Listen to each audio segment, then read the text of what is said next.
The majority of cases and new cases in China right now are due to importations. China is not putting travel bans in place. What China has focused on is how do you find these cases rapidly? How do you get them isolated, et cetera?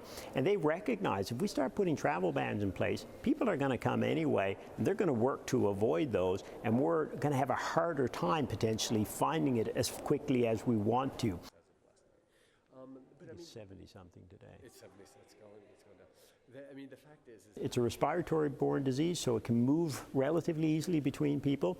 The second thing is it can cause an order of magnitude. We know it's at least 10-fold higher death rate than seasonal flu, so it's a serious disease. People are confused about that, but the reality is this is more serious. 1%, 2%, 3%, they sound like very small numbers, not when you're dealing with 100 million people or the population of Europe, 750 million people or something in that ballpark. And so people are concerned.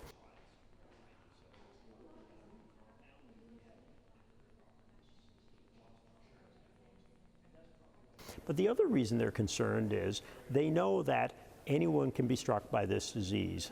People 30, 40, 50 years old get sick with COVID. Most of them will recover and be fine. Some of them won't, and some of them even will die. We don't know who, and we don't know why. That's very unsettling always when you're dealing with any new pathogen.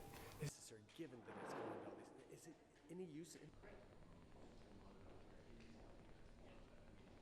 Every place gives me worry about the numbers right now for multiple reasons, whether it's the amount of testing that they're doing, whether it's their ability to share the information with us faster, whether it's the consistency. I mean, every place has a challenge with numbers one way or another. Because when we put it all together and we publish at WHO, here are the numbers, we're trying to take a lot of apples and oranges and pears and kiwis and jackfruit and starfruit and durians and make it look understandable. And it's a challenge.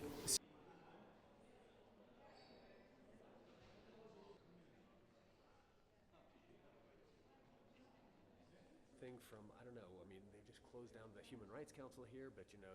It would be great if Mother Nature helps us with this outbreak. We haven't been very good to Mother Nature recently, and I'm not convinced that Mother Nature, I would not be betting on Mother Nature here. I would be betting on case finding, isolation, contact tracing, testing, testing, testing.